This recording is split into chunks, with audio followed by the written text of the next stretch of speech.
Queridos amigos, estamos aqui para mais uma aula, e aliás, a última aula do nosso curso de preparação para a segunda fase da OAB em Direito Penal, aqui do Legal e Educacional.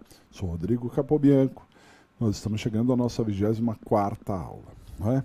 Desse nosso curso, e que já estamos nessa estrada a uma longa caminhada. Vocês perseverantes nessa preparação. Eu disse a vocês que ia ser bastante cansativo, mas também disse que ia ser muito produtivo. E se você olhar para trás, você vai ver o quanto você cresceu, o quanto você se modificou, o quanto a sua visão de um processo penal se ampliou. Tenho certeza disso. Vi isso para a maioria dos alunos na correção das peças, né? E percebi esse crescimento. Ele é nítido, né? Não que vocês não soubessem já muitas coisas, é claro, todo mundo tem as suas capacidades, né? Bastante, por sinal, mas o nosso objetivo é a orientação, é traçar os atalhos, né? Criar o mapa para que você consiga superar a OAB, e creio eu que nós conseguimos alcançar o nosso objetivo. Nessa reta final, nesse momento especial que nós estamos passando, às vésperas da prova, eu quero com vocês analisar alguns detalhes, aparar algumas arestas, verificar o processo, a preparação como um todo, para que você, acima de tudo, vá para a prova da OAB seguro, se conhecendo, sabendo o que você pode fazer, sabendo onde você quer chegar, sabendo que você pode chegar. E com isso, mesmo com as suas eventuais dificuldades, mesmo com as suas eventuais deficiências, todos nós as temos, né? Temos em vários níveis, mas nós podemos mesmo assim superar os obstáculos, né? Ninguém aqui nasceu perfeito, ninguém é perfeito. Durante a nossa vida advocatícia vamos ter falhas, nós vamos sempre, em algumas situações a gente vai olhar e vai falar assim, pô, eu podia ter feito melhor. Mas o fato da gente despertar para esses detalhes é que vai fazendo a gente ficar realmente melhor. Porque na próxima a gente fica mais atento e assim por diante. Então, espero que com esse nosso curso os seus horizontes tenham sido aumentados, né? E, acima de tudo, também que eu tenha plantado uma semente do amor que nós temos por essas matérias, penal e processo penal, né? Que, sem dúvida nenhuma, e com todo o respeito às outras matérias, lida diretamente com a vida, né? Lida diretamente com a liberdade de seres humanos, né? E isso não tem preço. Você, quando vence uma batalha criminal, você pode ter certeza que você está ganhando e combatendo uma grande batalha, né? E o prazer que você vai alcançar de conseguir vitórias, de conseguir êxito na sua carreira, vai ser, assim, algo indescritível. Nem sempre, infelizmente, essas vitórias se traduzem em dinheiro, né? Seria ótimo se a gente juntasse esse útil ao agradável, né? O dinheiro ao sucesso, de poder vencer, de ter as suas teses acolhidas, de ter as suas argumentações compreendidas e aceitas, né?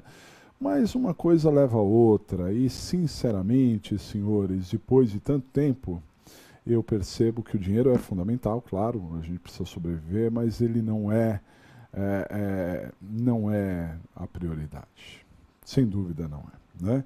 Mas isso é um outro capítulo, isso quando vocês já tiverem superado essa etapa e quando vocês forem aqui no Legale ou em outros lugares, espero que no Legale, né, fazer a nossa pós de penal e processo, né, estar conosco aqui, vendo os detalhes da vida prática e outras coisas mais, aí a gente vai ter mais tempo de conversar. Agora, vamos para a nossa revisão geral. Dá uma olhada na tela.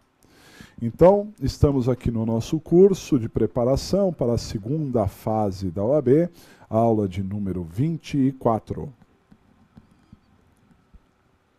Nessa aula de número 24, nós vamos verificar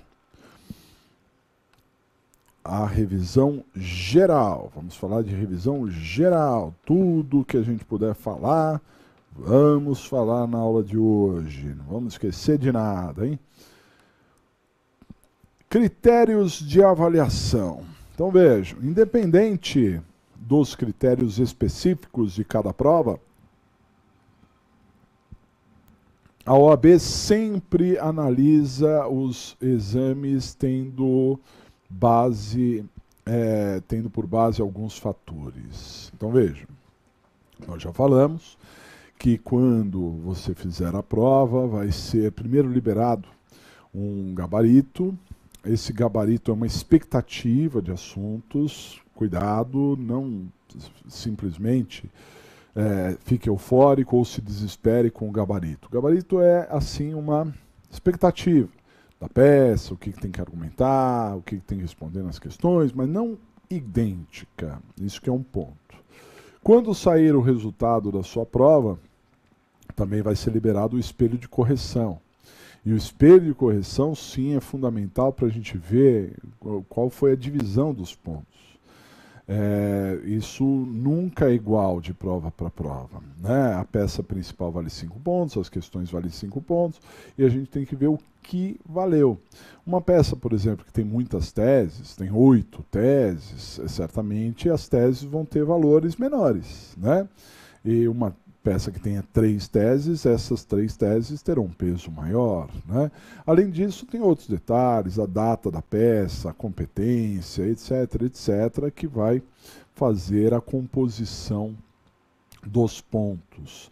Mas independente desse espelho de correção, que é divulgado prova a prova e tem variações, alguns critérios sempre, sem exceção, são avaliados. E nós falamos isso no primeiro dia de aula e nós estamos revendo agora. Por quê? Porque o nosso objetivo era fortalecê-los nesses pontos, né? E ainda, agora que estamos às vésperas da prova, o nosso objetivo é fazer com que você vá para a prova atento a esses detalhes, porque certamente esses detalhes valerão ponto, ok? Toma cuidado com isso. Vamos lá aos critérios de avaliação. O primeiro critério é a adequação da peça ao problema ou à questão apresentado. Fazer a peça certa, tanto na peça principal quanto nas questões. Muitas das questões falam de peças, né? Muitas questões falam de peças, em que você vai ter que dizer qual é a peça, para onde manda, o que argumenta, qual é o artigo. Você só não constrói. E você precisa encontrar a peça certa. Pelo nosso método aqui, pelo raio-x, pelo esqueleto, a gente encontra a peça. Você precisa reduzir o universo. O seu universo é gigantesco. Pode cair agora, nesse momento, enquanto a prova não está na nossa frente, a gente imagina todas as possibilidades. O mundo inteiro pode cair, né? Mas a verdade é que logo de cara você pode reduzir em 75% as possibilidades, né? E reduzindo em 75% o universo já ficou muito menor, né? Bastando encontrar o momento processual, se é 1, 2, 3 ou 4. encontrou esse momento processual. Dentro daquele momento também haverá limitações, porque depende do argumento, do que foi falado ali no problema, você vai caminhar para um lado, vai caminhar para o outro e vai encontrar a peça. A peça, para você encontrar, você não pode ser afoito, você não pode ser precipitado, né? Acima de tudo, o que você tem que ser é muito organizado e eliminando. Vai eliminando aqui, eliminando ali, vai eliminando que certamente você encontrará a peça e pontuação, claro, né? E aprovação, está no caminho da aprovação. Segundo item, dá uma olhadinha. O segundo item é o raciocínio jurídico. O raciocínio jurídico é sempre um objetivo nosso, né? Por quê? Porque você não pode fazer a prova como um leigo faria. Veja, o direito penal ele é acessível à população de uma maneira geral. Os noticiários, o dia a dia, faz com que as pessoas saibam que o crime é hediondo, que tem a prisão preventiva, que cabe fiança, que não cabe fiança. Tudo isso são assuntos corriqueiros. Assuntos que as pessoas sabem, mas as pessoas não sabem explicar por que aquele crime é hediondo, não sabem explicar por que prescreveu, né? E essa explicação é que é o raciocínio jurídico. Então você preste atenção no que eu estou dizendo. Na prova, não adianta dizer que seu cliente é inocente. Você precisa explicar por que ele é inocente. Pense nisso, né? Poxa, eu estou argumentando esse ponto aqui, eu preciso explicar por quê, né? Por que ele é inocente? Ele é inocente por isso, por aquilo, tal. Então, esse é o ponto. Esse é o ponto principal, né? De desenvolver o seu raciocínio, de conseguir não falar um juridiquês. Esse não é o objetivo, nunca foi, né? De falar palavras rebuscadas, num direito, numa advocacia clássica, antiga.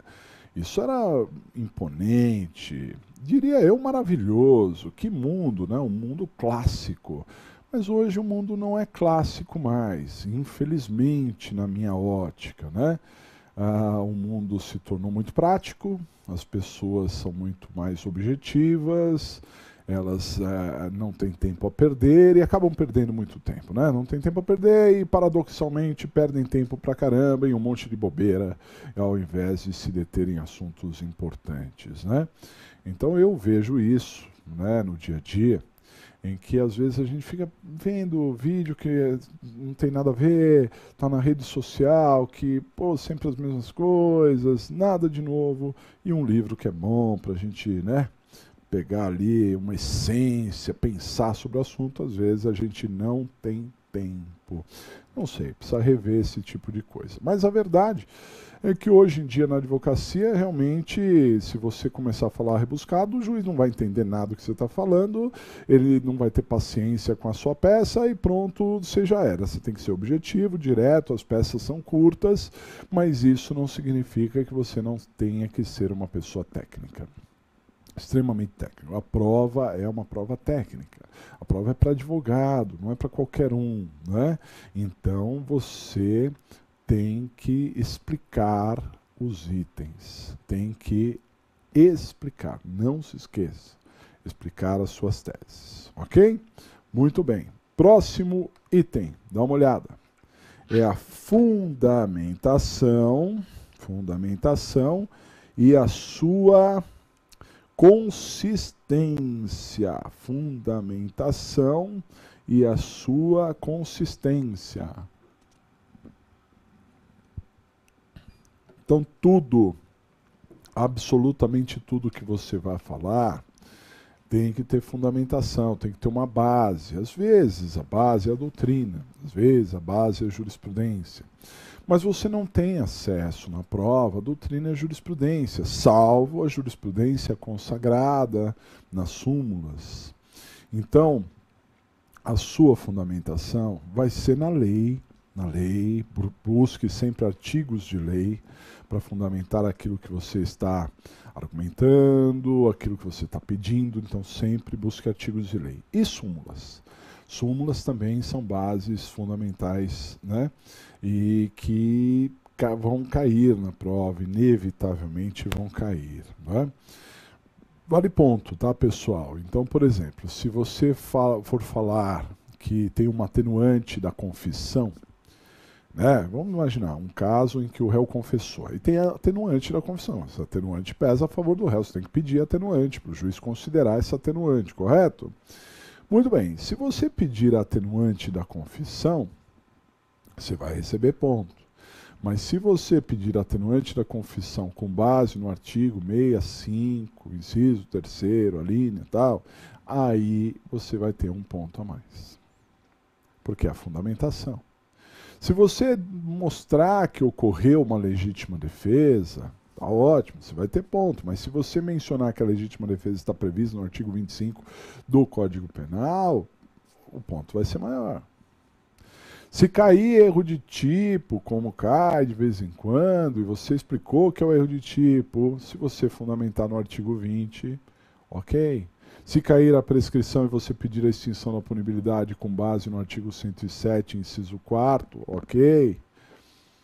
Então, tudo isso pode não parecer, mas é 0,1 aqui, é meio ponto ali, e isso tudo vai ou aproximando ou afastando o aluno, o candidato da sua aprovação. Ou vai ficando mais próximo, porque vai fundamentando, vai ganhando ponto, ali vai rodando, ponto, ponto, ponto, ou está chegando lá. Ou se você esqueceu disso, se você negligenciou, se você não se aplicou aí em fundamentar aquilo que você está argumentando, você está se afastando. Cuidado!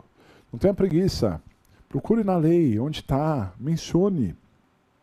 É melhor, sem dúvida nenhuma, pecar por excesso do que pecar pela falta. É muito melhor você fundamentar em mais de um artigo, ou talvez um artigo que não seja o adequado, porque a chance é que você coloque no artigo adequado também, né? Tá ali, você falou várias coisas, uma delas pode ser a certa, do que não colocar nada. Tá certo? Porque vai valer ponto. E até num recurso, se você tiver que fazer um recurso, eventualmente, tem muitos alunos que passam no recurso, sim, porque não avaliaram algum critério. Então, por exemplo, não fundamentou, tiraram o 0,10, mas aí você descobre na sua peça, lá na linha, não sei o que, tal, o número do artigo. Uma maravilha.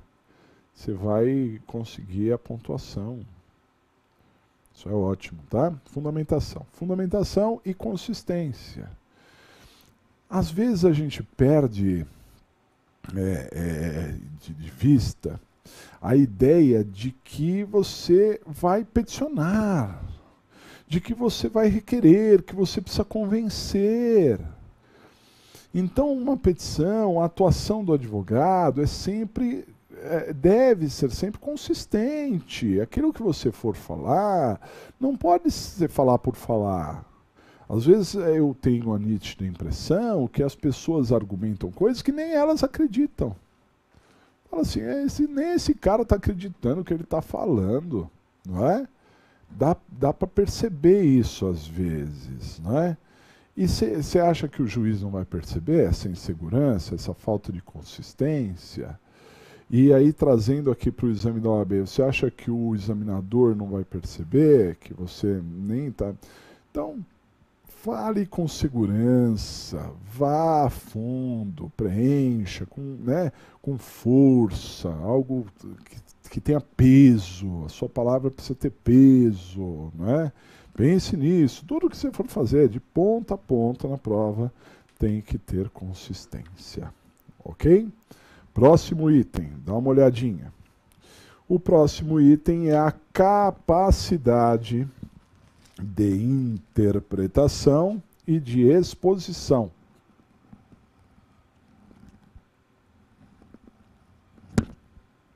Aqui é algo que você deve ter um cuidado enorme, mas enorme. Por quê? porque isso pode ser decisivo na sua prova, né? A primeira é a sua capacidade de interpretação. Você precisa tomar muita cautela. Às vezes a gente lê uma das questões, principalmente nas questões, na peça principal também, claro, mas principalmente nas questões, a gente lê uma questão, mas lê assim, sem atenção, sem concentração, sem buscar melhor a pergunta. E às vezes a gente até acha que entendeu, mas não entendeu. Acha que entendeu, mas não entendeu. Aí, resultado, se eu não entendi a pergunta, como é que eu vou dar a resposta certa, né? Por isso que eu digo para vocês, e trago alerta, para responder as questões demora. Pelo menos meia hora para cada questão, hein? Por quê? Porque você precisa entender muito bem a pergunta. E se você não entendeu a pergunta, você tem que ir ao artigo de lei, buscar, tentar encontrar qual é o assunto principal, buscar melhor o assunto, se envolver com o assunto, ver as variantes do assunto, para voltar na pergunta. E aí, a sua capacidade de interpretar aumentou, sem dúvida nenhuma. Ok?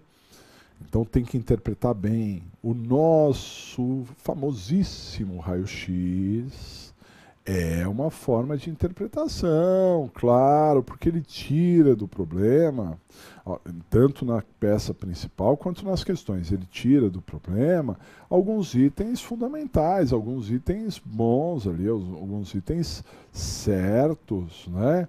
E que às vezes estão perdidos no meio do problema, tá certo?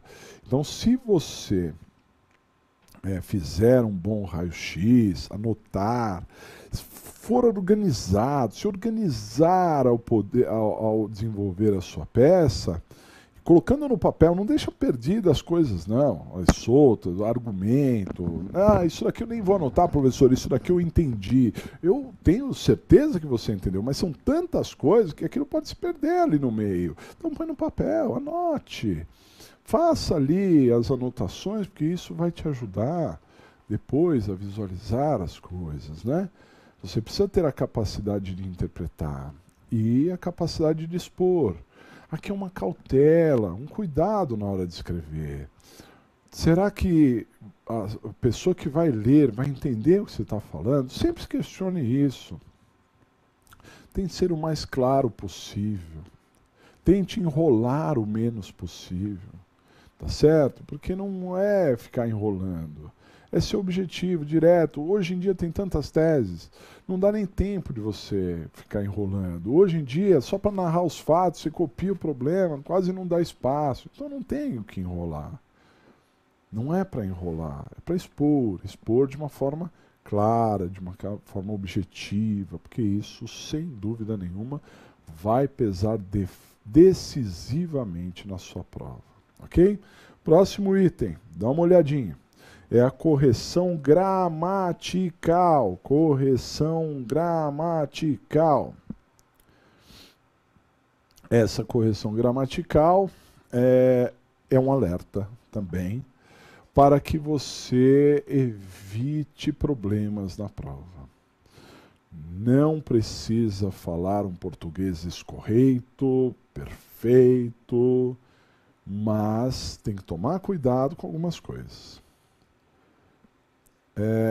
Começa o parágrafo dando espaço da margem, né, para diferenciar o início de um parágrafo e outras linhas normais. Respeite as margens. Pense na pontuação. Quando é uma vírgula, quando é um ponto, quando vai para outra linha, quando não vai. Eventualmente você pode até errar, não tem problema. Mas o importante é pensar nisso. E não simplesmente ir falando. Né? Concordância. Cuidado com a grafia das palavras, né? Então, ortografia, você precisa saber direito como escreve. Se você tem dúvida sobre uma palavra, não escreva essa palavra. Use outra palavra. Vai, busca um sinônimo, muda o sentido da frase, mas cuidado, porque se o examinador pegar você com erros crassos, né, de língua portuguesa, você vai ter sérias dificuldades em passar na prova. Então é melhor fazer uma prova simples, sem rebuscar, sem falar palavras difíceis que você não tem a convicção acerca da grafia, do que simplesmente errar, né? Isso pode gerar grandes problemas para você. E por fim, também fiquem atentos a esse item, olha só, que é a técnica profissional. Você precisa estar atento em todos os momentos à técnica profissional. Pense que naquele momento você é um técnico. E o quanto mais caprichado você for, né, quanto mais capricho você tiver, a chance de você ser aprovado será imensamente maior, né? Então lembre-se, capricho não faz mal a ninguém. Faça a sua petição bonitinha, dando os espaços, né, condizentes, né, tenha uma letra agradável. Pense na peça com os detalhes técnicos que dela não podem faltar. Durante as aulas todas nós falamos dos itens, isso não pode faltar, aquilo não pode faltar.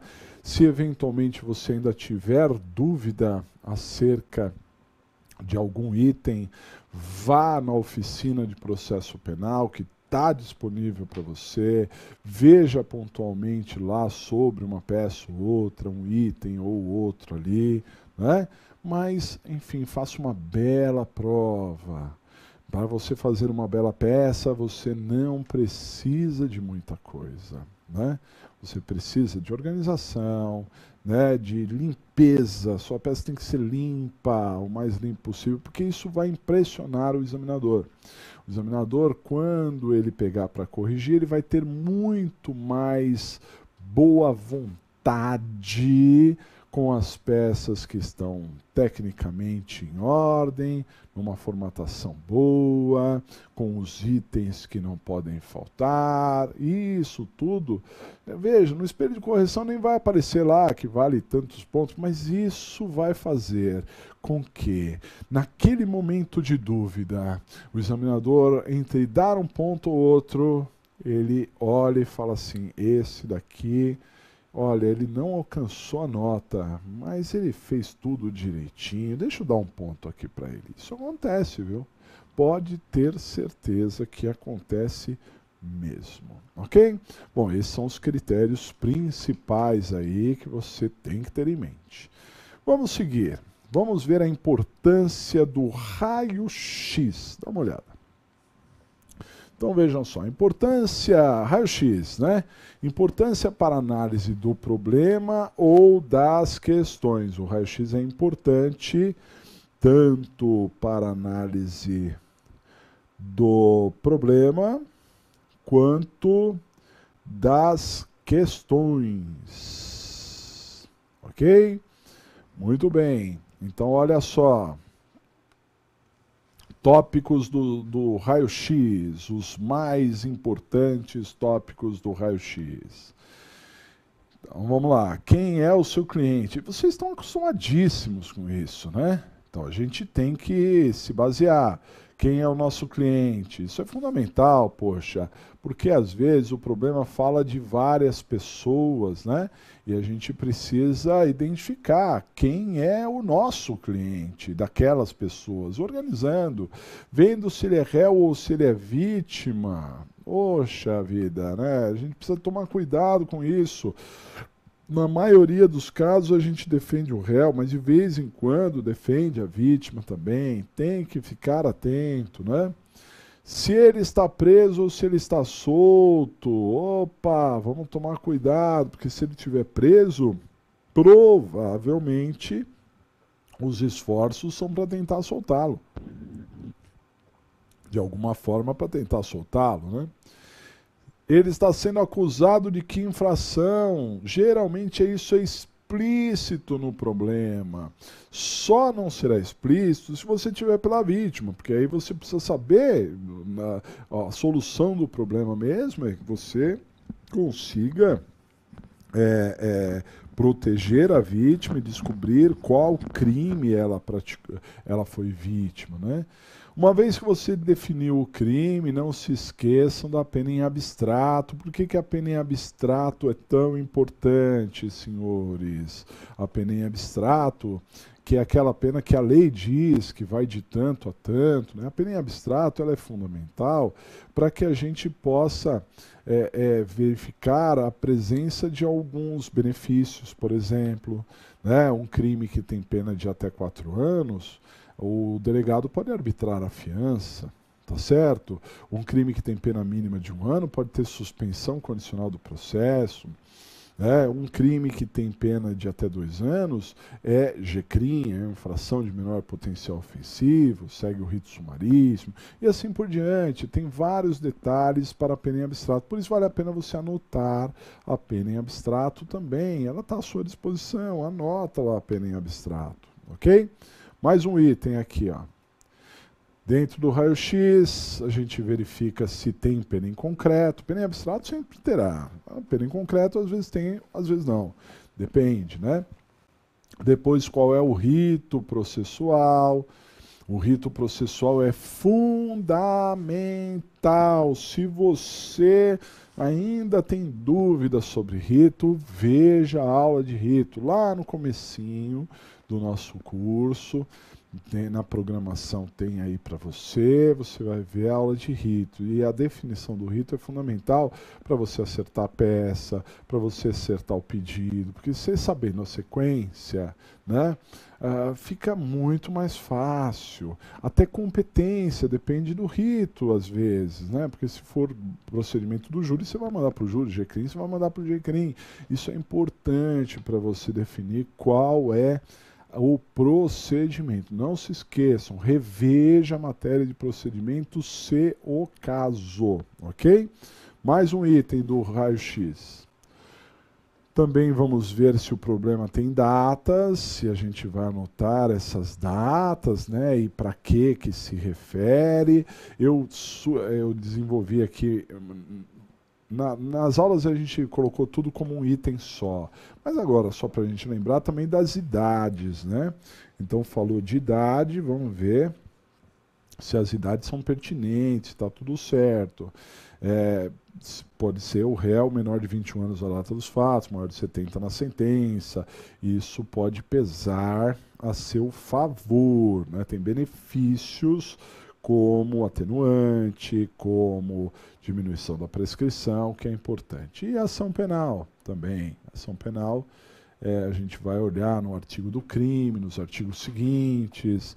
Se disser procede-se mediante queixa, é porque a ação é privada. Se disser procede-se mediante representação ou mediante requisição, é que a ação é pública, condicionada à requisição, condicionada à representação, e se não falar nada, ela será de ação pública incondicionada, que é a maioria dos casos. Mas é importante, né, para a gente ver se quem entrou com a ação, quem poderia, vários fatores. Perfeito, muito bem. Não se esqueçam do raio-x. O raio-x é um grande companheiro seu. O raio-x, quando a gente criou esse método, eu sempre achei muito importante o raio-x como sendo uma entrevista com o cliente, para a gente tomar pé do que está acontecendo, e por isso a gente criou isso no método. Mas com o decorrer dos anos, eu comecei a perceber que o raio-x ele tem uma importância que vai além disso, tá, pessoal? Não é apenas uma forma de você se organizar e entender o que está acontecendo. O raio-x é um grande companheiro seu no momento mais difícil da sua prova, que é o começo. Na vida, começar algo é sempre muito difícil. Sempre. Nossa, sair da inércia, né? Até um carro, quando você, eu não sei se vocês já passaram por isso, mas eu já empurrei carro, alguém que precisava de um empurrãozinho lá, faltou gasolina, ou precisava pegar o carro no tranco, sei lá, eu já empurrei carro. Então, para você tirar o carro do lugar, aquele peso danado, vem outras pessoas, mas depois que ele começa a andar, vai ficando mais fácil, né? Então se você aprendeu a andar de bicicleta foi difícil, assim como você aprender a andar foi difícil, assim como o primeiro dia de aula é sempre muito estranho, assim como o primeiro dia do trabalho, qualquer trabalho que você já começou é um dia meio estranho, você não sabe quem são as pessoas que você vai encontrar, o que pode acontecer. Então tudo é muito, para começar é difícil, depois aí vai, né? Então o raio-x é o seu grande companheiro nessa hora, em que muitas vezes você está nervoso, muitas vezes você está inseguro, e aí de repente você fica parado, travado, né? De repente você trava, acontece isso. E dentro desse travamento, você acaba perdendo muito tempo. O raio-x faz com que você não perca tempo nenhum. O raio-x ele fala para você, ó, vamos trabalhar. E aí você arregaça as mangas, mesmo sem entender o problema. Pode ser que você não tenha entendido o problema. Mas o raio-x ele tem pontos objetivos que faz com que você comece a se sintonizar com o assunto, interpretá-lo, se harmonizar, né? Ter ali essa ligação, fazendo anotações, quem é o cliente, quem é a real vítima, procura lá qual é o artigo e não sei o quê. São 5 minutos decisivos ali para que você comece. E quando você menos perceber, aqueles fantasmas, aquelas dúvidas, aqueles medos já se foram. Você está desenvolvendo, você está caminhando. Olha que coisa linda. Você pegou o patins e você achou que ia cair e de repente você não caiu. E você está andando. Nossa, né? Que maravilha isso. Então aqui na prova é a mesma coisa. Usem do raio-x, não se esqueçam disso. Lembre-se, não só na peça, como nas questões, né? O raio-x é um grande companheiro seu. Aproveite dele, aproveite o rascunho para fazer as anotações, ele vai te ajudar bastante. Mas ele não resolve, é claro. O que resolve é o esqueleto. O esqueleto realmente dá tudo. O esqueleto vai te direcionar a peça, a competência, a tese e a estrutura da peça. Como fazer? É só você lembrar, passo a passo, que o esqueleto vai te complementar muito, ok? Então vamos à análise do esqueleto. Dá uma olhadinha. O esqueleto é a solução do problema ou da questão, né? Não só do problema quanto da questão. O esqueleto, conforme a gente salientou, ele te dá a peça, ele te dá a competência, as teses, né? E a estrutura. O esqueleto, ele te ajuda muito, né? A construção do esqueleto, ela é dividida em algumas etapas aqui. Nós sempre começamos, e sigam rigorosamente isso, hein? Sigam rigorosamente isso, que aí você não terá problemas lá na frente. Primeiro, você vai para o momento processual. Identifique qual é o momento processual. Depois, você descubra qual é a peça. Né? Pelo momento processual, você vai descobrir qual é a peça. Na sequência, descobriu a peça? Não é tese ainda, é competência. Para quem que você vai mandar a peça? E depois você aí sim vai buscar as teses. Aí vai buscar as teses. Encontrou as teses, aí você vai pensar em construir a peça e pensar numa estrutura que a peça tem. E aí você vai fazer o esqueleto. Montou. aí você começa a passar a limpo. Então, a prova, você não deve fazer toda a peça e depois passar a limpo. Seria ótimo se houvesse tempo para isso. Mas se você fizer um bom esqueleto, bem detalhadozinho, cheio dos itens que não podem faltar, depois você vai fazer a peça com tranquilidade. Porque você vai pegando o esqueleto, aquilo que não falta, e vai fazendo a construção ali da peça com muita tranquilidade, né? Muito bem. Então vamos analisar esses itens a itens, né? Primeiro pelo momento processual. Dá uma olhada. Esqueleto, momento processual. Todos os processos criminais, todos os processos criminais, sem exceção, eles passam por momentos importantes. Quais que são os momentos importantes, né? A saber, nós temos o momento 1, que é antes do recebimento da denúncia ou queixa. O momento 2, que é após o recebimento da denúncia ou queixa e antes da sentença. O momento 3, que é após a sentença e antes do trânsito em julgado. O momento 4, que é após o trânsito em julgado. Senhores, não se esqueçam disso. Vocês estão habituados, mas aqui eu quero chamar a atenção. Vocês fazem isso com tanta tranquilidade que vocês às vezes podem baixar a guarda e não precisar fazer. Não preciso fazer, eu já sei onde está. Faça, mesmo sabendo, porque você precisa ter a certeza, você precisa ter a convicção. Como é que você faz isso? Pega o problema e faz uma linha do tempo com as suas palavras, isso tudo no rascunho. Faz uma linha e transforma aquele problema em algo linear. Ou seja, os acontecimentos se sucedendo. Põe a linha e diz assim: primeiro aconteceu isso, depois aconteceu aquilo, depois o juiz recebeu, depois teve audiência, depois teve... Vai escrevendo tudo o que se passou. Vai chegar um ponto final na sua história. Vai chegar o momento atual, o momento em que você se encontra. E aí você vai se perguntar, esse momento atual, esse momento contemporâneo, ele é antes do recebimento da denúncia ou queixa? É após o recebimento da denúncia ou queixa antes da sentença? É após a sentença antes do trânsito em julgado? É após o trânsito em julgado? Veja. Com isso você vai eliminar 75%. Vai sobrar poucas peças para você, poucas peças, né? E aí você está no caminho da aprovação. Veja, o primeiro item não é tese, não vai se preocupando com tese. Encontra a peça. E para encontrar a peça, momento processual. É isso que vai te ajudar, ok?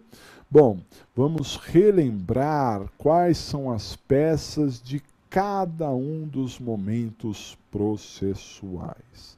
Vamos a elas. Então, vejam só. No momento 1, né? Então, vamos lá. Ó. Momento processual. Dependendo do momento processual, é cabível uma categoria de peças. Então, no momento 1, pelo réu, lembre-se, eu já falei para vocês que no momento 1 a gente pode atuar pelo réu ou pela vítima, né? Então, pelo réu, no momento 1, nós podemos ter algumas peças e perceba, geralmente no momento 1, pelo réu eu não entro no mérito. E por que eu não entro no mérito? Porque eu não tenho acusação. No momento 1 eu não tenho acusação. Se eu não tenho acusação, não tenho defesa. É uma consequência lógica, né? Então, geralmente no momento 1, pelo réu, nós vamos discutir a liberdade. Liberdade, isso pode realmente cair para vocês, liberdade. E aí nós temos várias peças de liberdade, falamos isso bastante, né? Relaxamento, quando é que nós teremos o relaxamento? Quando a prisão for ilegal. Se a prisão for ilegal, ela tem que ser relaxada. Por exemplo, se o réu foi preso em flagrante, mas ele não estava em estado de flagrância, ok? Depois, às vezes a prisão que num primeiro momento era legal, num segundo momento se torna ilegal. A prisão que era legal se torna ilegal, não é?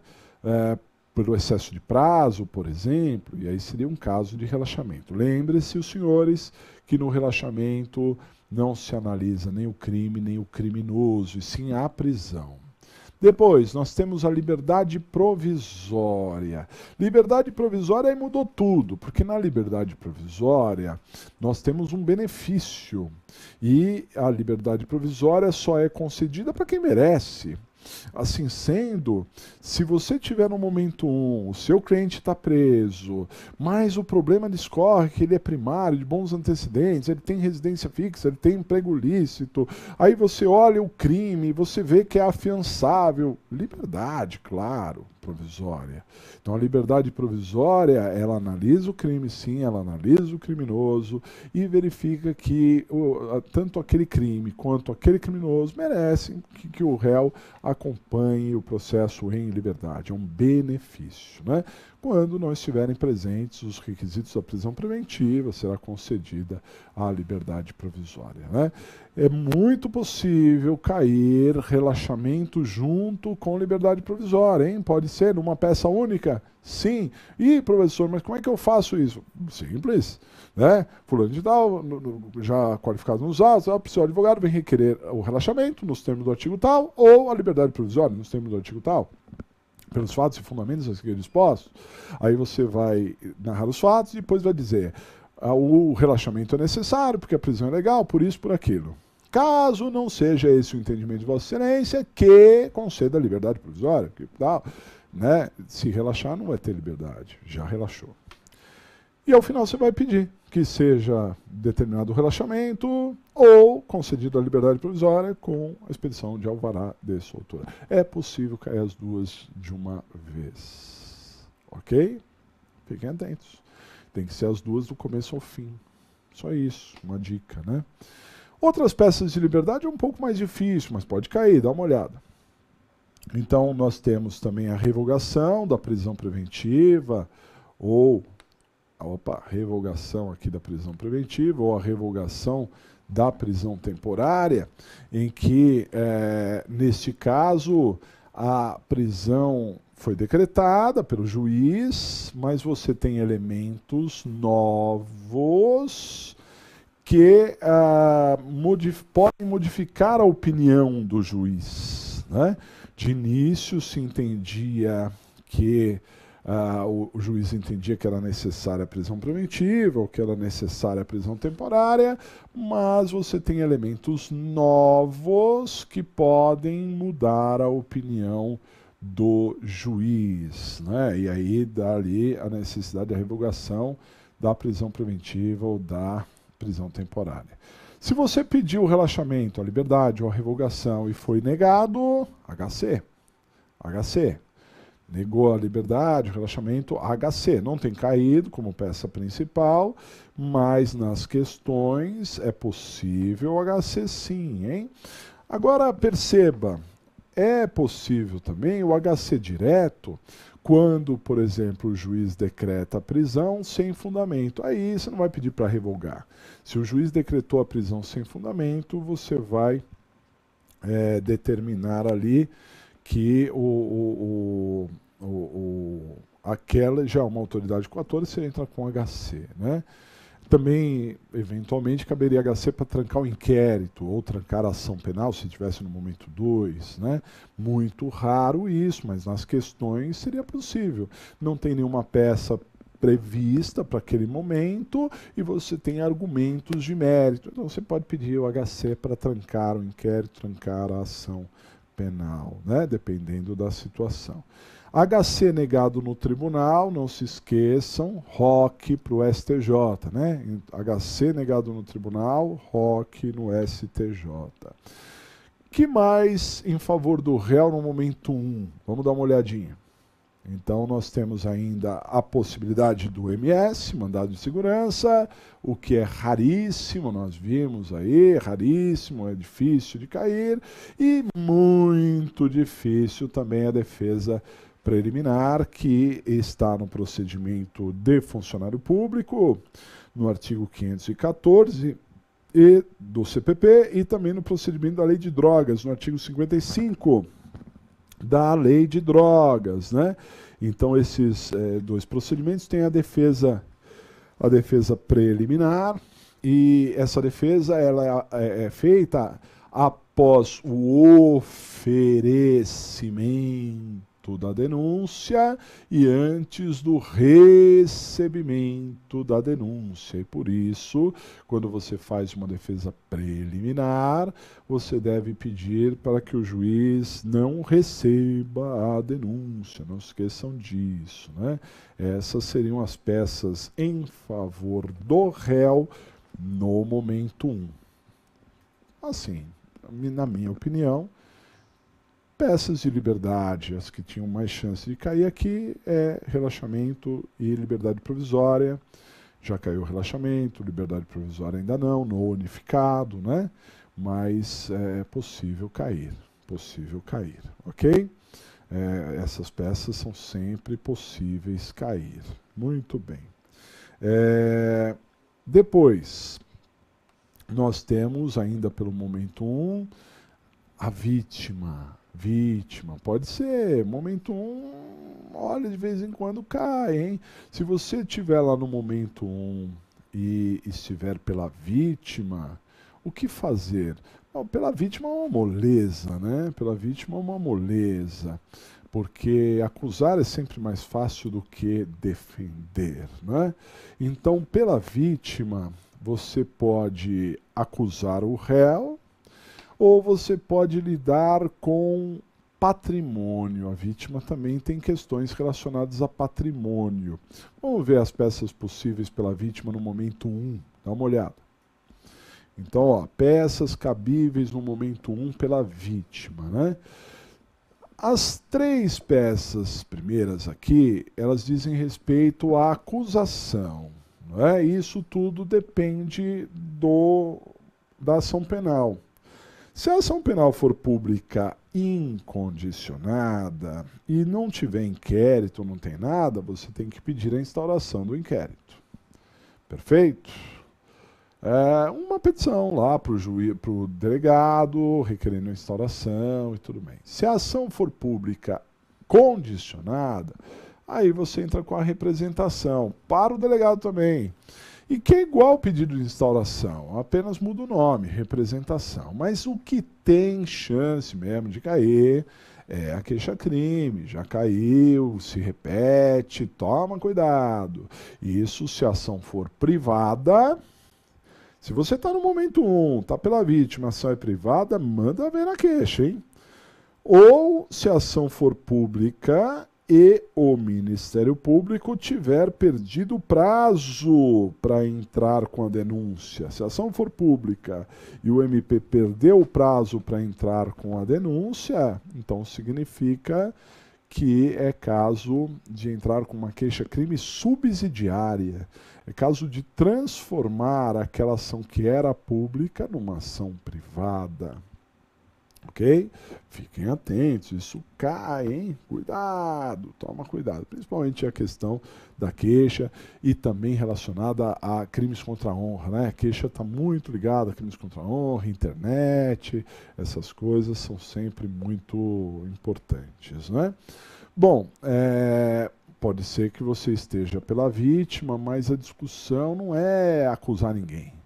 A discussão é você discutir patrimônio. Aí tem outras peças possíveis pela vítima. Dá uma olhada. Então aí vem a parte de baixo aqui, né? São essas 3 últimas aqui, né? Então você tem o mandado de segurança, quando um direito líquido e certo, né, estiver sendo atacado, isso em favor da vítima, nós vimos aqui em aula. Nós temos também um pedido de restituição de coisas apreendidas, né?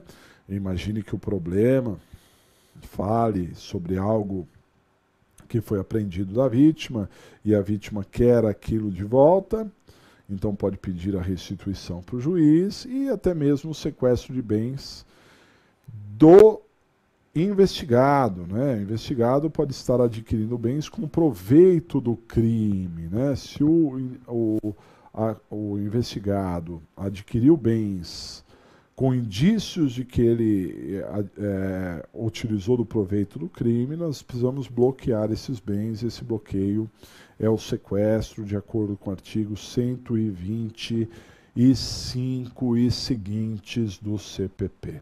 Mas, sinceramente, essas questões relacionadas a bens, a chance é nas questões, não na peça principal. Resumo da ópera, queixa-crime é o que pode cair. Né? Então, do momento 1, unindo a questão do réu e da vítima, as grandes peças, que são as primeiras que você vai olhar, é liberdade, relaxamento, liberdade provisória e queixa-crime. Isso que você tem que ficar mais atento, essas, sem dúvida, no momento 1, dá uma olhada que a chance maior são dessas, sem dúvida nenhuma. No momento 2, aí nós temos duas favoritas, né? A gente já falou muito disso, e aqui aumenta significativamente a chance de cair na prova, porque é muito mais relevante do que o momento 1. Porque no momento 1, você discute assuntos, mas você discute assuntos de uma maneira limitada. Essas peças do momento 2 têm uma argumentação ilimitada.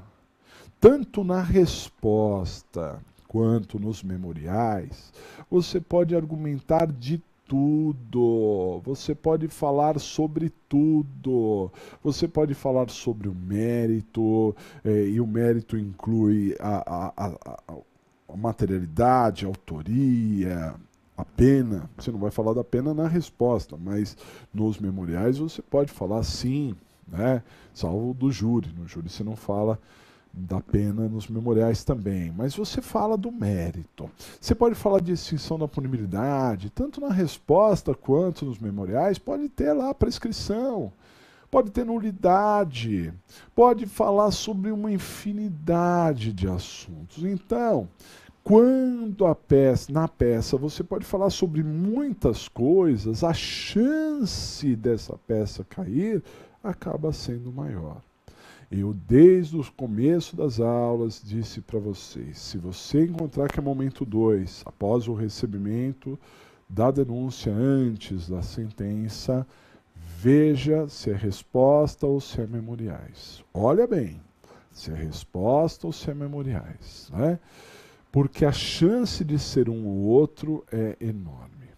Para ser resposta, tem que ter citação e nada mais. Citação e nada mais. Né?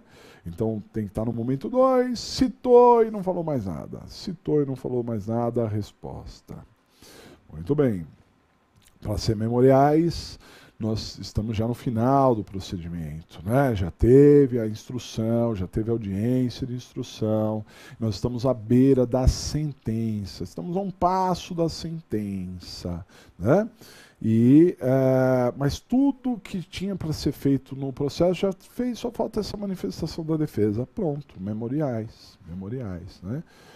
E você pode falar sobre tudo. Chamei a atenção nas aulas aí para vocês da diferença de memoriais e memoriais do júri. Por quê? Porque os memoriais da vara criminal, eles antecedem a sentença. Então, que argumentos você vai utilizar? Pedir absolvição, em caso de condenação, a pena assim, assado, você vai discutir pena. Mas nos memoriais do júri, ele não antecede a sentença condenatória ou absolutória. Memoriais do júri antecedem a pronúncia, a impronúncia, a absolvição sumária e a desclassificação. E por isso, você, nos memoriais do júri, vai ter que discutir esses assuntos. Os assuntos que podem levar à impronúncia, os assuntos que podem levar à absolvição sumária, os assuntos que podem levar à desclassificação e até mesmo a pronúncia, tirando o qualificador, esses são assuntos para memoriais do júri. Não pena, pena não, porque não tem, seria um pedido impossível, né? Nesse momento não se fala de pena. Mas pode-se falar de nulidade, prescrição, aí sim, porque são questões de ordem pública, e as questões de ordem pública podem ser analisadas até de ofício, então daria para você pedir também, né? Resposta em memoriais. A propósito, na resposta, não se esqueça também de arrolar testemunhas, hein? Não se esqueça de arrolar testemunhas, isso vale ponto. A resposta é o momento de arrolar testemunhas, não os memoriais, resposta, né? Poderia ser outra peça? Nas questões até poderia, na peça principal não. Vamos ver as peças do momento 2, dá uma olhadinha. Então, olha só. Peças cabíveis no momento 2, né? Aqui a gente tem que grifar, porque não pode esquecer da resposta e dos memoriais. Então, primeiro você começa com resposta e memoriais, não se esqueçam disso, né? Exceções, professor. Exceções não cai, porque exceções é no prazo da resposta. Então, como você está no prazo das respostas, é claro que na prova você vai apresentar a resposta, e não a exceção, né? É nesse sentido, ponto. Agora, nas questões, aí é diferente, né? As questões é diferente porque você pode ser perguntado de uma maneira bem objetiva e tem que apresentar ali a exceção de incompetência, de litispendência, de coisa julgada, esse tipo de coisa, né? É possível que você tenha que pedir. O HC é possível também. Na peça principal, duvido, mas nas questões também é possível, porque existe o HC para trancar a ação penal.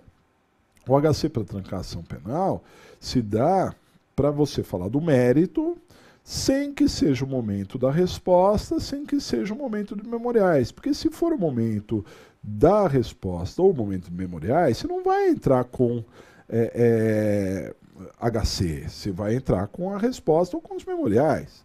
Agora, se não é nenhum momento da resposta, nem o momento dos memoriais, aí mudou tudo, né? Você não tem uma peça específica para entrar, e é claro que você vai entrar com o HC. Aí o HC, não tendo uma peça específica, você pode entrar com HC para trancar a ação penal.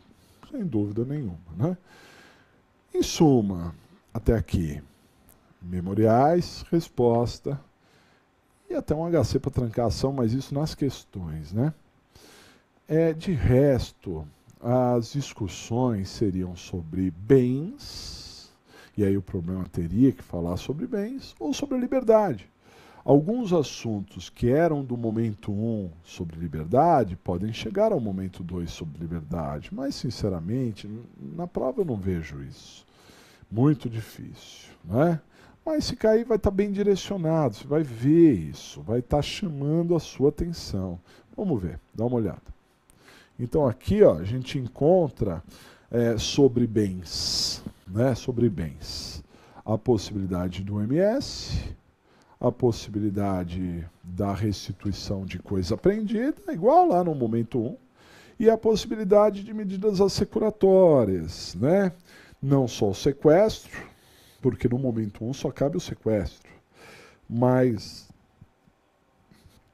além do sequestro, o arresto e a hipoteca legal também, outras formas de medidas assecuratórias, de acordo com o artigo 125 e seguintes do CPP, né? E, por fim, nós temos ainda a possibilidade de liberdade, né? Mais precisamente aqui, ó, né? Quando a gente fala sobre o relaxamento e sobre a revogação de prisão preventiva. Esses assuntos que são próprios do momento 1 podem chegar no momento 2. Claro, pode chegar no momento 2, sim. Tanto o relaxamento quanto a revogação podem ser objetos do momento 2, né? mas em suma, resposta em memoriais, a chance é maior. Compreendido até aqui? Muito bem. Agora vejam só. Eu falei até agora do momento 1, eu falei do momento 2, né? E o momento 3. O que nós encontramos no momento 3? O momento 3 é o momento de recurso. Aí no momento 3 nós temos a sentença, e essa sentença ainda não transitou em julgado, ok? E por isso nós vamos recorrer, né? E basta ver a natureza da decisão para a gente entrar com o recurso adequado. Tem uma infinidade de recursos, mas na prática são pouquíssimos os recursos que podem cair para vocês. E fora os recursos, como eu disse em aula precedente, ainda tem aquela vaga possibilidade de um pedido de progressão antecipada, de uma execução provisória com base na súmula 716 do STF. Vamos ver os recursos e vamos ver também esse pedido de progressão. Dá uma olhada. Então, olha só, peças cabíveis no momento 3, né? Embargos de declaração de sentença. Quando é que seria embargos de declaração de sentença? Quando uma sentença for omissa, contraditória, ambígua, né? Uma sentença que não é clara. Falou uma coisa e depois falou outra. Muito difícil, porque o assunto é muito pequeno. Vale lembrar que a fundamentação legal será o artigo 382 do CPP ou artigo 83 da Lei 9.099, se for lá. Embargos de declaração de acórdão. Aí é o acórdão, que é omisso, contraditório, ambíguo, né? E a fundamentação legal é o artigo 619 e também o artigo 620 do CPP. Reze, aí já é um candidato, hein? Reze já é um candidato. Recurso em sentido estrito. Recurso em sentido estrito, artigo 581, né? Decisões, despachos e sentenças, dos casos do artigo 581, chamando a atenção dos senhores para a pronúncia. Se aparecer lá que o réu foi pronunciado, é o recurso em sentido estrito, e não se esqueçam do juízo de retratação. Outro, e esse um dos grandes favoritos, a apelação. De acordo com o artigo 593, sentença condenatória ou sentença absolutória, seja da vara criminal, seja do tribunal do júri, apelação. Outras fundamentações legais, além do artigo 593, temos também o artigo 416 do CPP, quando se fala de absolvição sumária ou de impronúncia, e também o artigo 82 da 9.099, quando se fala de G-CRIM, ok? Embargos infringentes, embargos de nulidade. Nas questões, ok. Na peça principal, muito difícil. Embargos infringentes ou de nulidade, só se for um acórdão não unânime, desfavorável ao réu. Acórdão não unânime, desfavorável ao réu. O réu perdeu o recurso, mas teve um voto a seu favor. E com base nesse voto, entra-se com embargos. Serão embargos infringentes se o voto vencido falar do mérito. Será embargos de nulidade se o voto vencido falar do processo. Ok? Fácil, hein? Outro aqui que tem chance de cair, hein? ROC. Recurso ordinário constitucional. Por quê? Porque aí nós temos um HC, ou mandado de segurança, que foi negado. Foi julgado e negado. HC ou mandado de segurança.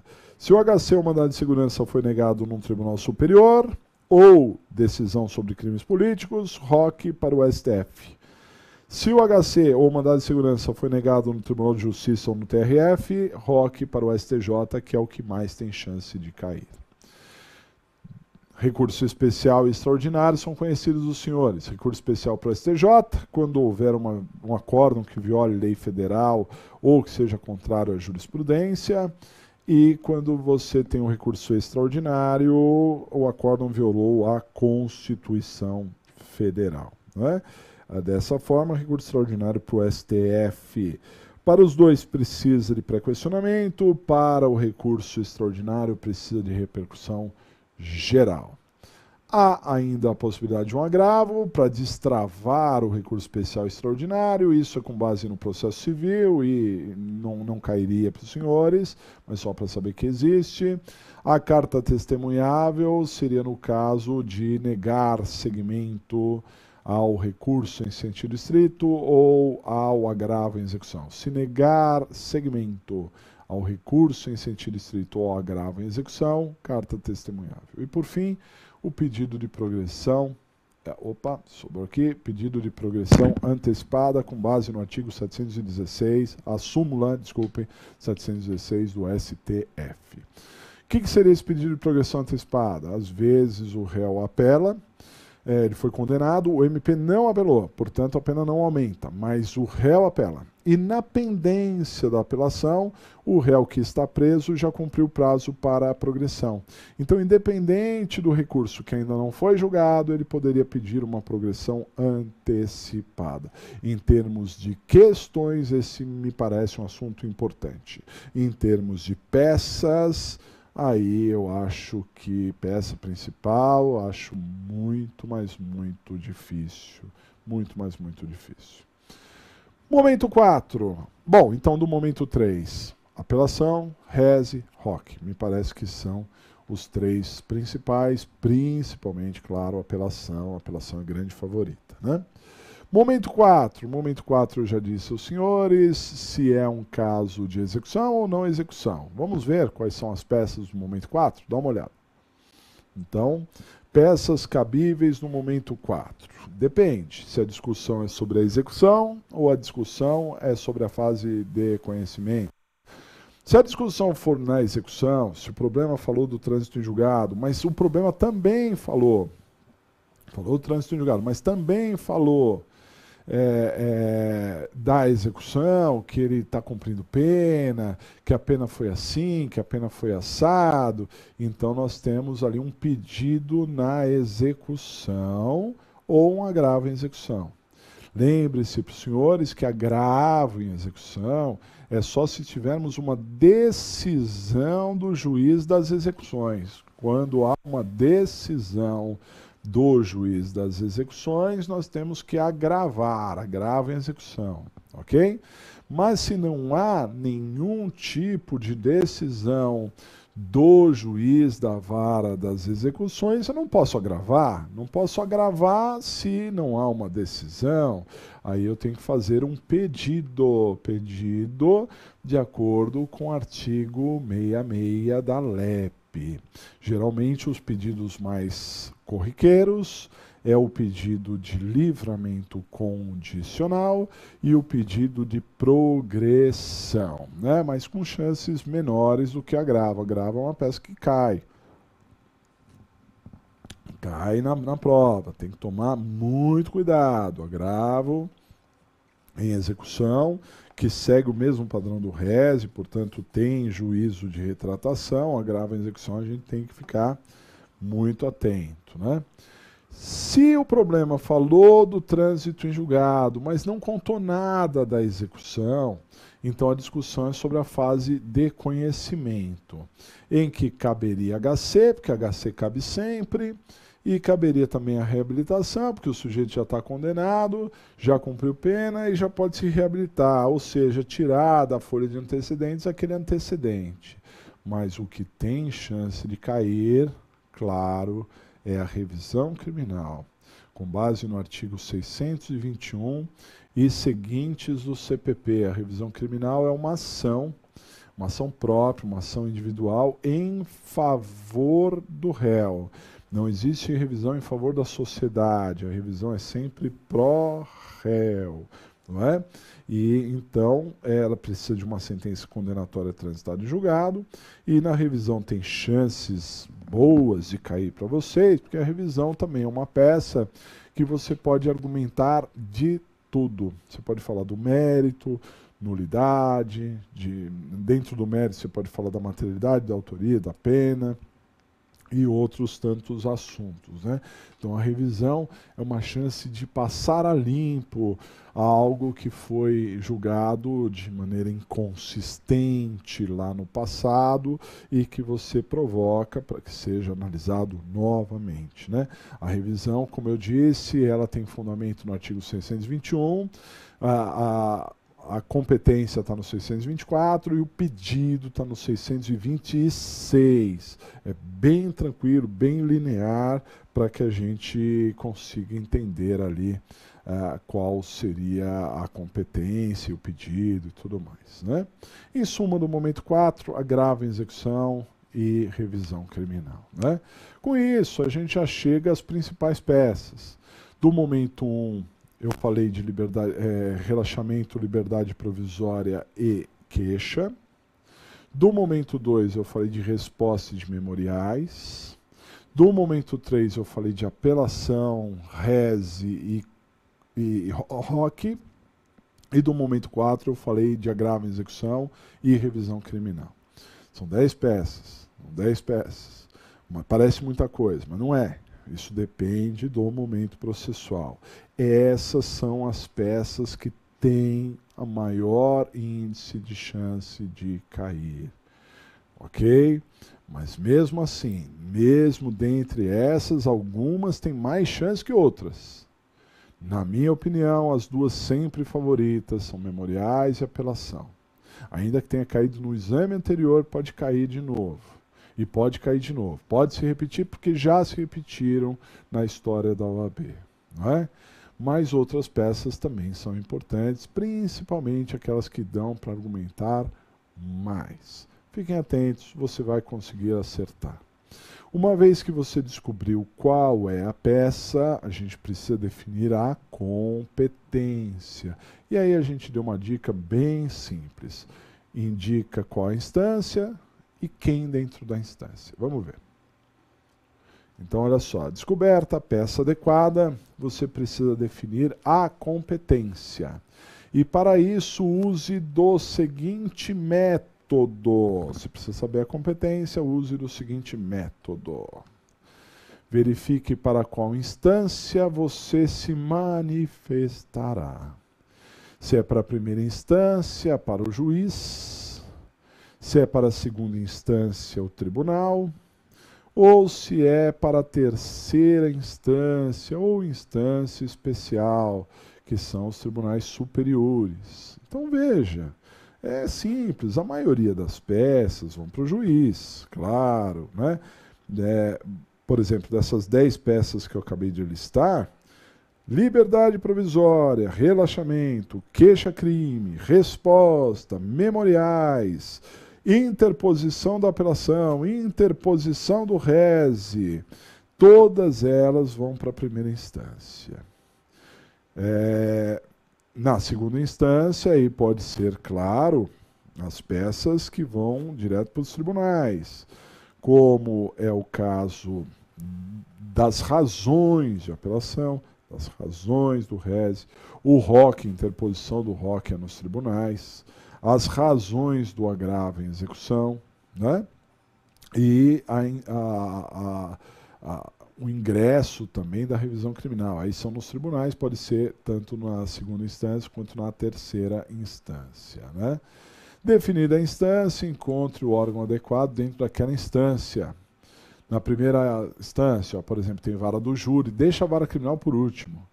Vara do júri para crimes dolosos contra a vida, vara do juizado especial criminal, GCRIM, vara criminal federal, assuntos federais, vara de execuções criminais e vara criminal. Na segunda instância tem o TJ, mas deixa por último, vê se é TRF para assuntos federais, vê se é colégio recursal para infrações de menor potencial ofensivo. E na terceira instância, nós temos também, terceira instância ou instância especial, que seja, né? É o STF ou o STJ, né? Então, é definir para qual instância e quem dentro daquela instância. Legal? Muito bem. Definida a peça e a competência, é o momento de se encontrar ou as teses. Veja, estrategicamente, nós colocamos a tese agora. Por quê? Porque a tese é aquilo que demanda uma maior atenção. Não é difícil, mas demanda uma maior atenção, você tem que ficar atento a determinados detalhes e preocupa muito, leva muito tempo, você perde muito tempo. E você não pode perder esse tempo todo no início. Você precisa estar ganhando o jogo para você se deter mais na tese. E você está ganhando o jogo, porque você já descobriu qual é a peça e para onde manda. Ainda que você fale besteira, você não vai fazer isso, mas ainda que você falasse besteiras no momento de falar da tese, ou das teses, ou esquecesse de algumas teses, você tem chances reais de passar na prova ainda. Porque outras tantas coisas você está acertando. Então se garanta com a peça, se garanta com a competência, e aí depois você vai para as teses e tente, assim, incansavelmente encontrar o maior número de teses possíveis. Como é que você encontra as teses? Através dos pontos discutíveis. E quais são os pontos discutíveis? As opiniões e os dados técnicos. Vamos rever, dá uma olhada. Definida a peça e a competência, é o momento de encontrar a ou as, bem mais possível, né, as teses, né? Então vejam só, as teses são encontradas nos pontos discutíveis, que são as opiniões e os dados técnicos. E, lembrando, senhores, que são 5 as teses possíveis em favor da defesa e cumulativas em alguns casos. Já vamos falar das 5 teses, mas primeiro as opiniões e os dados técnicos. O que são opiniões? As opiniões são... as opiniões são discutíveis, por quê? Porque podem não refletir a realidade. Quando o promotor diz na denúncia que o fulano matou cicrano, não significa que realmente o fulano matou cicrano. É apenas a opinião do promotor. Quando o juiz condena o fulano por ter matado cicrano, é a opinião do juiz, mas isso não significa que é a realidade. Então essas opiniões, elas devem ser filtradas. Você vê o que o promotor falou, o que o MP, o que o juiz falou, o que a testemunha, o que o seu cliente falou, o que o perito falou, né? São opiniões ali. E dentro dessas várias opiniões, você confronta com os fatos, porque muitas vezes o problema conta os fatos, que são indiscutíveis. Os fatos não são modificados, os fatos são aqueles. Quando a OAB começa e diz assim, tal dia aconteceu assim, aconteceu mesmo. Para o promotor aquilo pode ser crime, para você pode não ser, né? Então aí você encontra as teses em cima das opiniões. Vai por mim.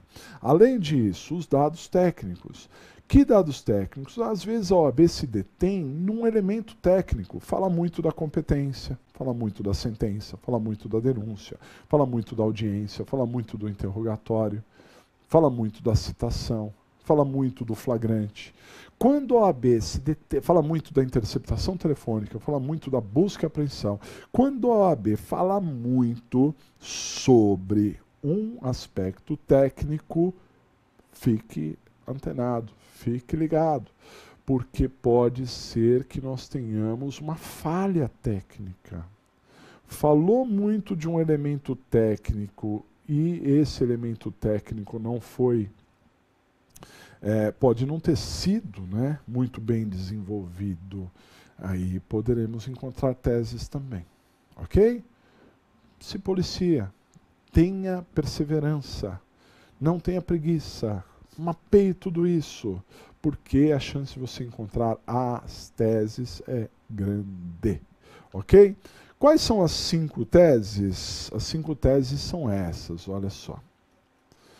Então, teses em favor da defesa. São 5 teses. A tese de falta de justa causa, a tese de nulidade, a tese de extinção da punibilidade, a tese de abuso de autoridade e a tese de requerimentos por parte do réu. Requerimentos por parte do réu. Né? Então, a tese de falta de justa causa inevitavelmente cairá na prova, porque a falta de justa causa diz respeito ao mérito, e o mérito é a materialidade, a autoria e a pena. Inevitavelmente vai cair, seja na peça principal, seja nas questões, geralmente na peça principal. Para que nós tenhamos uma falta de justa causa, é claro que a OAB precisa falar do crime, falar da autoria, falar da pena. Você não pode inventar nada na prova. Por isso, para você discutir uma tese de falta de justa causa, é a OAB que tem que falar bastante sobre o crime. Se ela falou muito sobre o crime, pode ser que não tenha crime. Se ela falou muito sobre a autoria, pode ser que não tenha autoria. Se ela está discutindo a pena, pode ser que realmente tenha coisas a discutir ali na pena. Ok? Essa é a tese de falta de justa causa. A segunda tese também cai. Cai menos que a falta de justa causa, mas também cai. Qual que é? Dá uma olhada. A segunda tese é a tese de nulidade.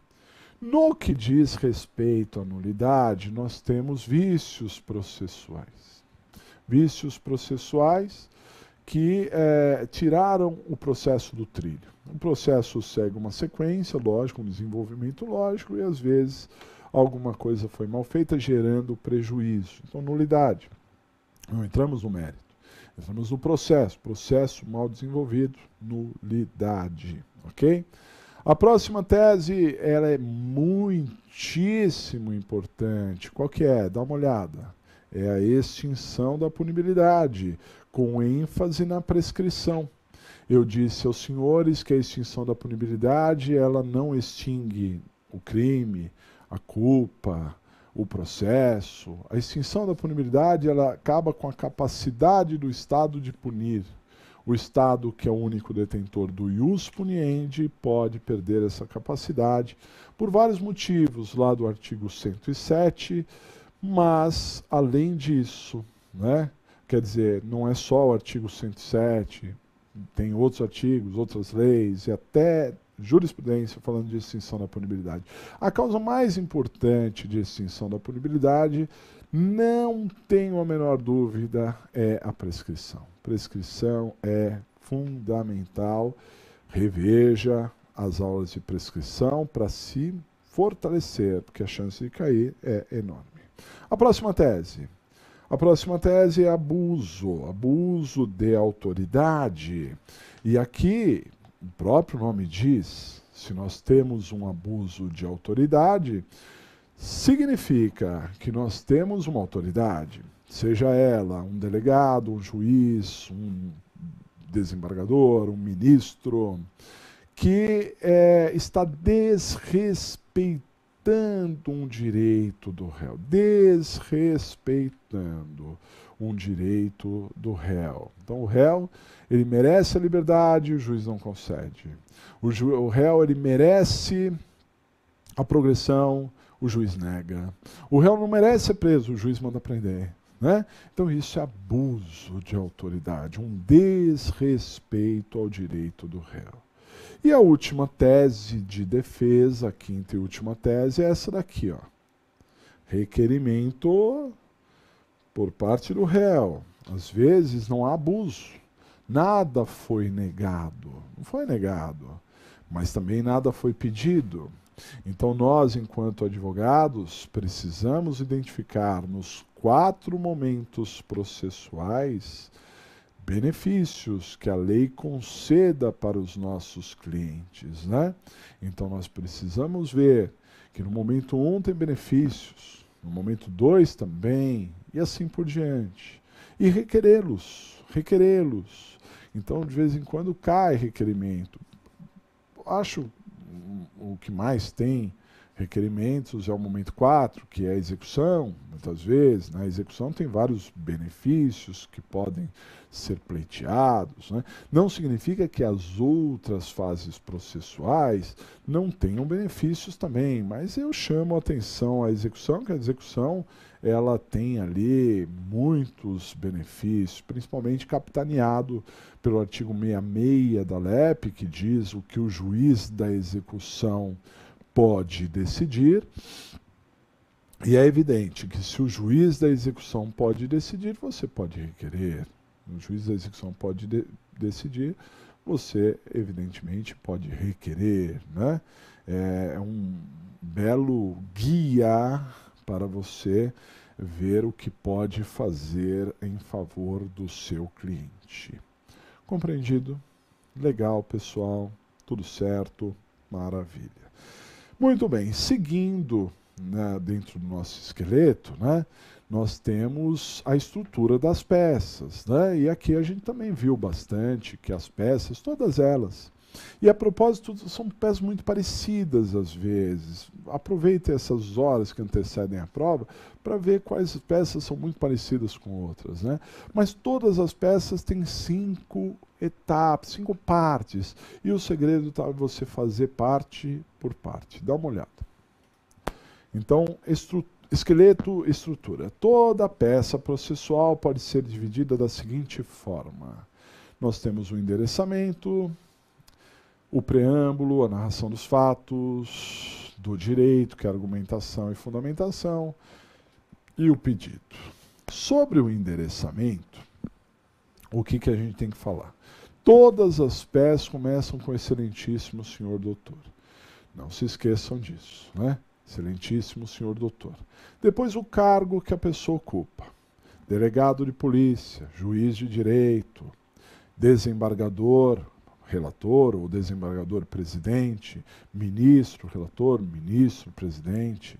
Eu falei de juiz de direito, mas podia ser juiz federal, ou na segunda fase do júri, juiz presidente também. Né? Então, tome cautela. Depois do cargo que ele ocupa, onde ele trabalha? Da vara criminal federal, da vara do júri, da vara do juizado especial criminal, da vara das execuções criminais, do Tribunal de Justiça de um estado, do Tribunal Regional Federal de uma determinada região, do Supremo Tribunal Federal, do Superior Tribunal de Justiça. Né? Se é um delegado de polícia de algum distrito policial de uma cidade, então você tem que dizer de onde ele vem. É só fazer por partes que você acerta com tranquilidade. Depois, o segundo item, qual que é? Dá uma olhada. O segundo item é o preâmbulo. O preâmbulo é aquela parte em que alguém vem entrar com alguma coisa. É a primeira parágrafo, né? E aí, primeiro, fique de olho se é uma petição inicial ou não. Se for uma petição inicial, precisa qualificar as partes, porque não existe autos, então você precisa qualificar as partes.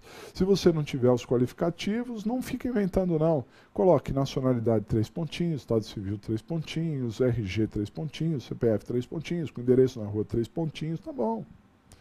Tá tudo certo, tá qualificado, tá bonito.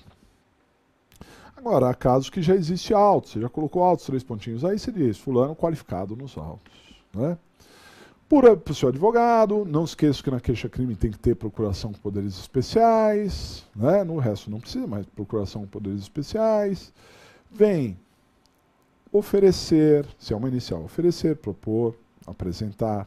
Se é um recurso, interpor. Se é embargos ou se é uma exceção, opor. Tá certo?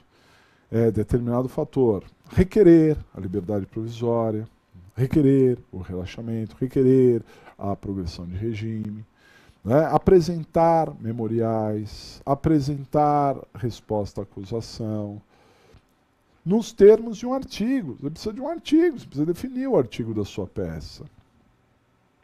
Não esqueçam disso também, ok? Nos recursos ainda tem um pouquinho mais de coisa, você ainda tem que pedir que as razões subam para o tribunal. Se for o résio, se for o agravo, não pode esquecer do juízo de retratação. E tem as razões ainda. Nome das razões, as partes envolvidas e as saudações de praxe, né? Que é um pouquinho de detalhe a mais. Tudo isso faz parte do preâmbulo. Tranquilo. Depois vem uma parte também muito leve, muito light. Qual que é? Dá uma olhada. Estamos falando da narração dos fatos. Vimos bem a narração dos fatos. É o histórico. O juiz ou o desembargador, sei lá, quem vai ver a sua petição tem que entender o que está acontecendo. E a narração dos fatos, ela não opina. Ela diz o que está acontecendo. E atenção, você vai narrar o que aconteceu, mas cuidado para não ficar acusando seu cliente, ficar agressivo. Ele matou, ele fez isso. Não, sempre teria matado, supostamente, está sendo acusado. É assim que você vai utilizar. O juiz o condenou dizendo isso, aquilo, aí tudo bem, aí é a expressão do juiz, não é a sua expressão, é a narração dos fatos, isso aconteceu porque o juiz agiu assim, fez assado, né? A narração dos fatos não é fundamental, mas precisa fazer a narração dos fatos. Na queixa-crime é fundamental. Próximo item. O próximo item é o direito, é o desenvolvimento ali, a argumentação, a fundamentação. Aí sim você vai dar a sua opinião, você vai dizer o porquê das coisas. Às vezes o direito é dividido em preliminar e mérito. E como nós dissemos em outra aula, isso só ocorrerá se você tiver ao menos um argumento de mérito e ao menos um argumento de que não é mérito.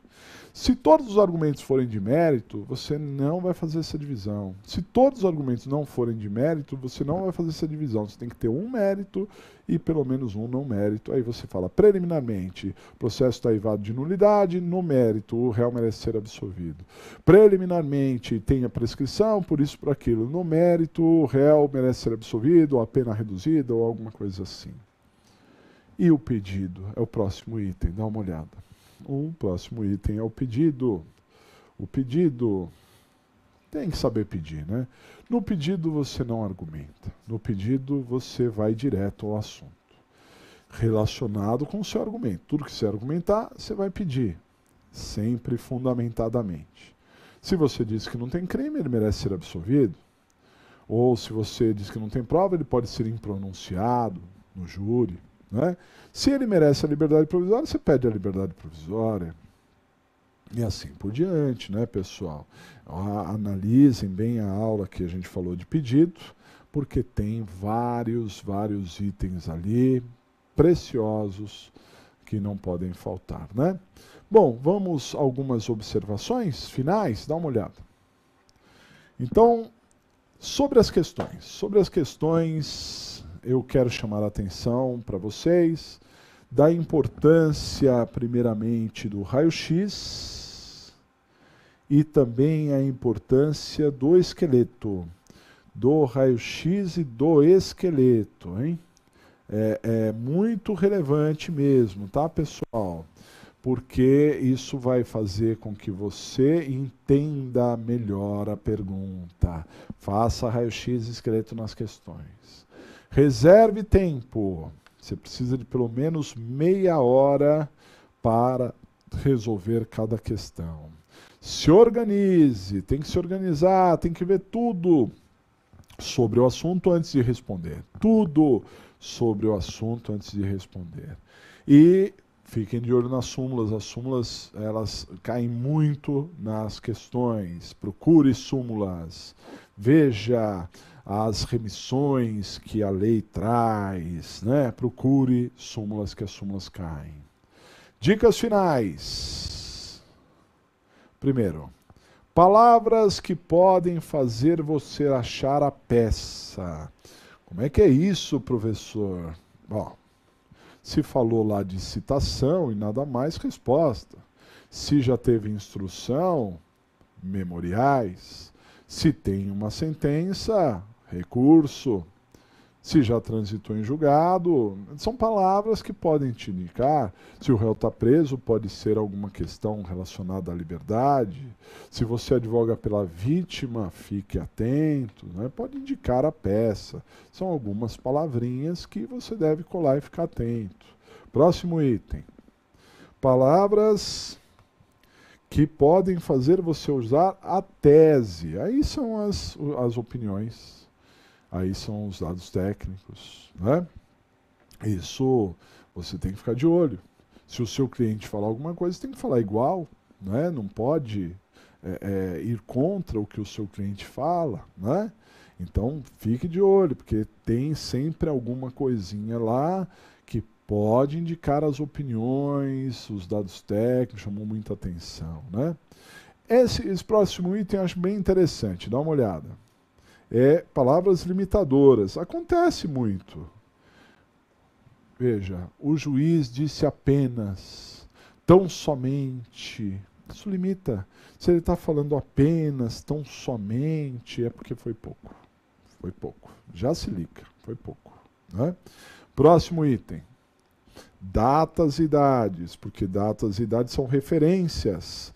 Se organize, coloque tudo de forma organizada, porque senão você pode se perder. Então, os fatos ocorreram tal data, recebimento tal data, assim, vai colocando. Né? Outro item. Peças semelhantes, né? Pegue as horas que antecedem e vejam que muitas peças são bem parecidas, com pequenos detalhes que mudam um de outro. Isso vai te dar uma segurança maior para que você faça a prova com bem tranquilidade. Né? E o último item, dá uma olhadinha, o pedido. Sempre o que interessa primeiro. Né? Se você tiver vários pedidos, pense, o que você quer mais? Eu quero mais isso. Bom, então aí peça isso. O que você quer mais para o que você quer menos. Sempre assim, ok? Para finalizar, dá uma olhada. Senhores, não tem como passar na prova se você não for disciplinado, seguir rigorosamente as nossas dicas. Siga, vá, se organize, saiba o que você está fazendo, de que forma você está fazendo, anote tudo. Tenha atenção aos mínimos detalhes e a atenção vai levar à concentração. Se você está fazendo um pedido, é só o pedido que interessa. Se você está fazendo endereçamento, é só o endereçamento que interessa. E, acima de tudo, vontade. Vontade de superar essa etapa. Mas espera aí, professor. Acho que todos nós que estamos aqui temos essa vontade. Será? Pense bem com você. Porque às vezes a gente se acostuma e tem medo do que está do outro lado da porta. Você tem uma porta para abrir e você tem um receio, parece que tem um bloqueio. Você fala assim, poxa, eu não entro nessa porta. Às vezes é porque você não quer entrar. Então pense nisso. Se conscientize que chegou a sua hora. Se conscientize que chegou o seu tempo. Chegou a hora de você dar mais um passo dentro da sua trajetória e deixar para trás essa história de preparação para a OAB. Agora são outros caminhos. Você vai ser e ter ali a carteira do seu lado. Mentalize isso e vá para a prova com essa vontade, com essa expectativa. Claro, você eventualmente pode se frustrar, pode ser que não seja o seu dia de sorte. Acontece, pode ser que você não tenha toda a atenção do mundo. Pode ser que você esteja nervoso demais, pode ser que você tenha um problema em casa, um problema com a família, um problema com o trabalho. Tudo isso, às vezes, conturba a nossa trajetória, isso conturba e traça uns percalços. Mas, acima de tudo, pense que você se preparou. Pense que você fez o que foi possível. Talvez poderia se preparar mais, claro, mas você tem capacidade. Você tem condições de passar. E se você não passar, certamente é porque alguma pequena falha você teve e vai ser dada nova oportunidade. E você vai corrigir e você vai abrir essa porta e vai entrar. Vá sem esse peso na prova. Vá sem esse peso que não faz você andar, você rasteja. Não, Você vai para a prova leve, vai para a prova fazer aquilo que der para fazer, dentro dos seus conhecimentos, dentro da sua capacidade, que já é mais do que suficiente para você passar. E se eventualmente o medo bater, se eu não passar, todo mundo tem medo. Né? Ter medo não é não ter coragem. O importante é enfrentar o medo e saber que se você eventualmente não passar, você vai passar logo, logo. Mas essa não é a sua última oportunidade. Se você for sem esse peso, eu tenho certeza absoluta que você vai fazer o melhor e vai sim, desta feita, passar na prova. Ok? Desejo a todos vocês uma grande prova, desejo a todos vocês êxito e espero contar com vocês aqui no Legale, não só na minha matéria, quanto em outras matérias, porque aqui nós somos uma grande família. Um grande abraço para todos vocês, até mais.